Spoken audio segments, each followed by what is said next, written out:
शुरुआत करेंगे अंतरंग योग से, जिसका पहला स्टेप है धारणा, जो आप समझ ही चुके हैं, जिसका अर्थ होता है ईश्वर दर्शन।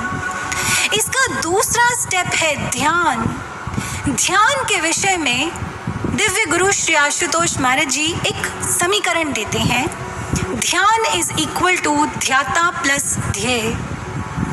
ध्यान वो है जब ध्याता को ध्येय मिल जाता है और ध्याता उस ध्येय पर अपने ध्यान को केंद्रित करता है। ये ध्येय क्या है? ये ध्येय है ये ईश्वर, जो धारणा के स्तर पर यहाँ प्रकट हुआ। आप लोगों में से बहुत से लोग ये सोच रहे होंगे कि आज हम जितनी भी ये चर्चा कर रहे हैं उस परम अवस्था तक पहुंचने की, कहीं ना कहीं आपके मन में ये विचार आ रहा होगा कि ये कितना स्वार्थ है।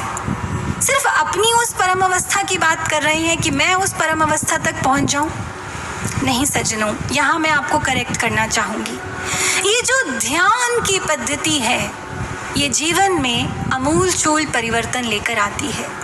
ये जो ध्यान की पद्धति है, ब्रह्म ज्ञान आधारित ध्यान, ये मनुष्य को सच्चे मायनों में मनुष्य बनाती है और मनुष्य ही नहीं, अंतर्राष्ट्रीय समाज का जिम्मेदार नागरिक बनाती है। श्रीमद् भागवत महापुराण में एक न्याय दिया गया है, भृंगी कीट न्याय। ये न्याय कहता है, ये जो भृंगी होता है वो छोटे से कीट को उठा कर ले आता है और उसे अपने मिट्टी के घरौंदे में दबा देता है। उस घरौंदे के भीतर उस कीट को बाहर कुछ नहीं दिखता, उसको केवल एक ध्वनि सुनाई देती है, भृंगी की ध्वनि। उस ध्वनि को सुनता सुनता वो भृंगी का ही चिंतन, भृंगी का ही ध्यान करता रहता है। और फिर एक दिन क्या होता है, वो जो छोटा सा कीट होता है वो भृंगी ही बन जाता है, वो भृंगी में ही परिणत हो जाता है। ये न्याय कहता है कि ठीक इसी तरह से जब जीवात्मा परमात्मा का ध्यान करती है तो वो जीवात्मा धीरे धीरे उस परमात्मा के गुणों को धारण करने लगती है और एक समय आता है जब उसकी साधना सिद्ध हो जाती है और वो जीवात्मा परमात्मा ही बन जाती है। इतना ही नहीं, हमने आज बात की कि ये जो संस्कार हैं जो हमारे चित्त में व्याप्त हैं, ये बीज की तरह होते हैं।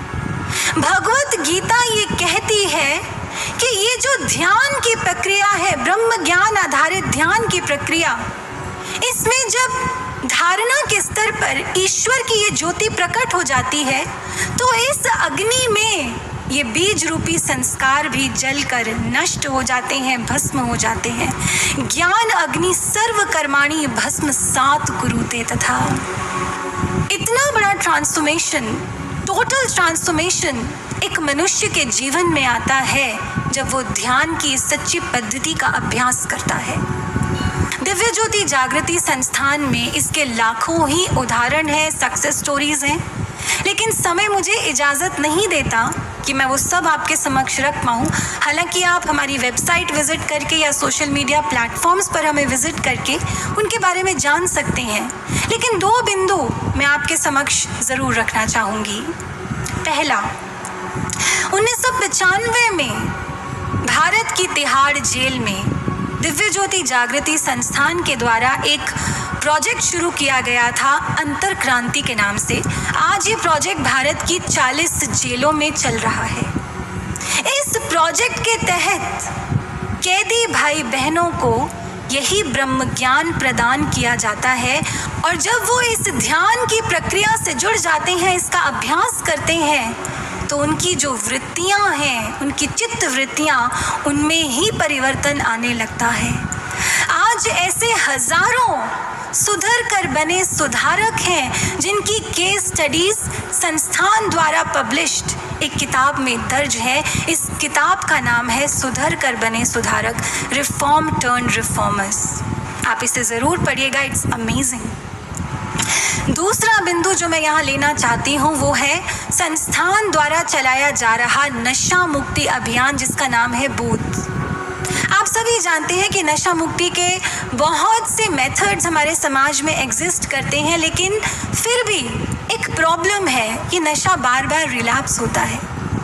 आज दिव्य ज्योति जागृति संस्थान ये गर्व के साथ कह सकता है कि यहाँ पर ध्यान की प्रक्रिया, ध्यान थेरेपी के द्वारा जब लोगों का नशा छुड़वाया जाता है, then there is zero relapse, there is no relapse at all। ऐसी हजारों केस स्टडीज संस्थान द्वारा पब्लिश्ड एक किताब में दर्ज की गई है। इस किताब का नाम है फेयरवेल टू ड्रग्स फॉरएवर। ये सारे बेनिफिट्स जो आप सुन रहे हैं, ये उस सच्ची ध्यान प्रक्रिया के कॉन्सिक्वेंसेस हैं, उसके आउटकम्स हैं, उसके रिजल्ट है ब्रह्म ज्ञान आधारित ध्यान की प्रक्रिया। सज्जनों, ये हुआ अंतरंग योग का स्टेप 2 ध्यान।